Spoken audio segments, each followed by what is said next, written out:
ইউসুফ আলাইহিস সালাম এবং বিবি জুলাইখার মধ্যে কে কার প্রেমে পড়েছিল?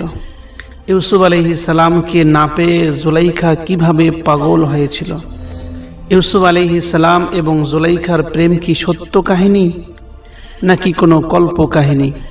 অনেকে বলেন এটি এক মহান প্রেম কাহিনী, আবার অনেকে বলেন এটি সম্পূর্ণ বানানো কল্প কাহিনী। প্রিয় দর্শক, আজকের ভিডিওতে আমরা উত্তর খুঁজব এই দুইটি প্রশ্নের।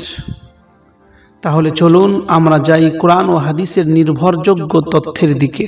পবিত্র কোরআনের 12 নম্বর সূরা ইউসুফে এই ঘটনা বিস্তারিতভাবে বর্ণিত আছে। আল্লাহ সুবহানাহু ওয়া তাআলা বলেন, যে নারীর ঘরে ইউসুফ আলাইহিস সালাম ছিল সেই নারী ইউসুফ আলাইহিস সালামকে প্রলুব্ধ করল। এখানে স্পষ্ট বলা হয়েছে জুলাইখা অর্থাৎ আজিজের স্ত্রী ইউসুফ আলাইহিস সালামকে গুনাহের দিকে আহ্বান করেছিল, কিন্তু ইউসুফ আলাইহিস সালাম আল্লাহর ভয়ে সেই প্রস্তাবকে প্রত্যাখ্যান করেছেন।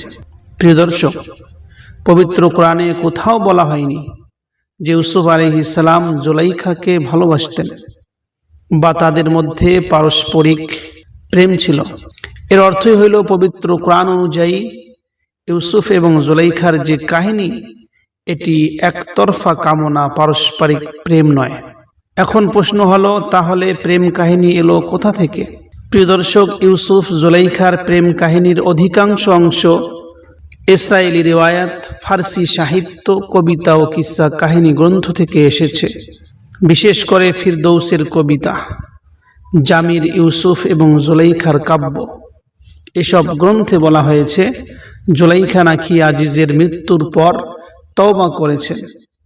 এরপরে ইউসুফ আলাইহিস সালামের সাথে তার বিবাহ হয়, কিন্তু এগুলোর কোনোটিও কোরআন বা সহিহ হাদিস মোতাবিক প্রমাণিত নয়।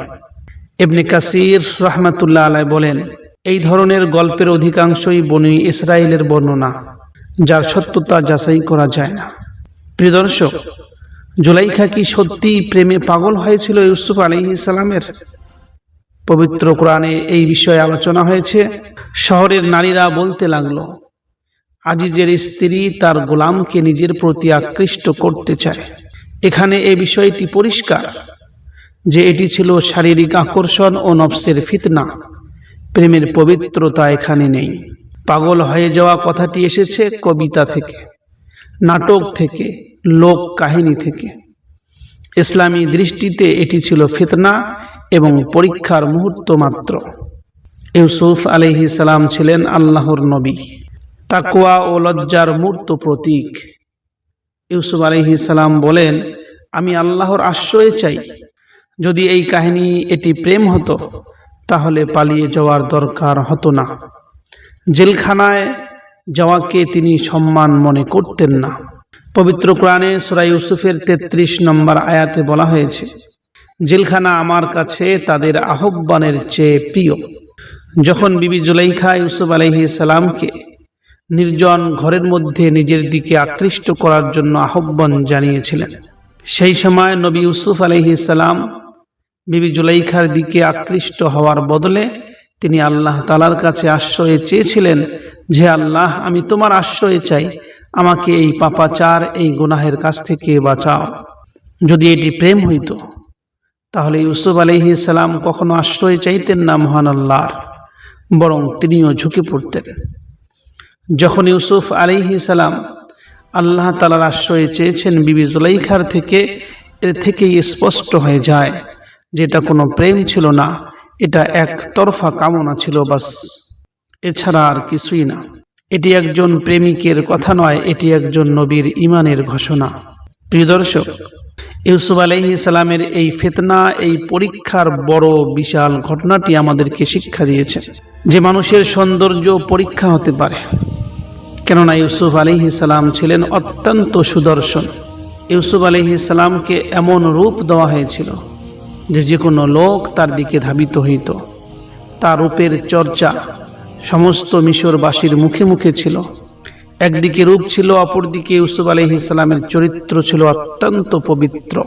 ইউসুফ আলাইহিস সালামের ব্যবহার ছিল মোহনীয়, কিন্তু ইউসুফ আলাইহিস সালামের এতটা সুন্দর চেহারা, এতটা সুন্দর চরিত্র, কিন্তু ইউসুফ আলাইহিস সালামের এত কিছু থাকা সত্ত্বেও তবু ইউসুফ আলাইহিস সালাম আল্লাহ তাআলার আশ্রয় চেয়েছেন গুনাহ থেকে বাঁচার জন্য। হে প্রিয় দর্শক, ক্ষমতা ও সুযোগ থাকলেও গুনাহ বর্জন করতে হবে, এটাই শিক্ষা পেয়েছি আমরা। বন্ধ দরওয়াজা, কেউ দেখছে না, তবু ইউসুফ আলাইহিস সালাম বলছেন কেউ না দেখলেও আল্লাহ রব্বুল আলামিন দেখছেন। সেই রকম ঈমান নিয়ে চলতে হবে আমাদের। প্রিয় দর্শক, চূড়ান্ত ফয়সালা হলো ইউসুফ জুলাইখার প্রেম কোরআন দ্বারা প্রমাণিত নয়, এটি একটি একতরফা নফসানি আকর্ষণের ঘটনা। জুলাইখার পাগল প্রেম সাহিত্যিক রং, ইসলামী আকিদা নয়। ইউসুফ আলাইহিস সালাম ছিলেন ফিতনার মাঝে ধৈর্যের শ্রেষ্ঠ একজন উদাহরণ। প্রিয় দর্শক, ইসলাম আমাদের প্রেম শিখায়, আল্লাহর জন্য সংযম শিখায়, তাকওয়া শিখায়, পবিত্রতা শিখায়, কিন্তু ইসলাম কখনো অবৈধ প্রেমের মধ্যে লিপ্ত হওয়া শিখায় না। ভিডিওটি ভালো লাগলে লাইক দিবেন। এই জন্য ইউসুফ আলাইহিস সালামের আমরা যতই ঘটনা শুনে থাকি না কেন। প্রিয় দর্শক, ভিডিওটি ভালো লাগলে লাইক দিন, শেয়ার করুন এবং ইসলামী সত্য জানতে চ্যানেলটি সাবস্ক্রাইব করুন। আল্লাহ সুবহানাহু ওয়া তাআলা আমাদের সবাইকে ইউসুফ আলাইহিস সালামের মতো চরিত্রবান হওয়ার তৌফিক দান করুন। আমিন।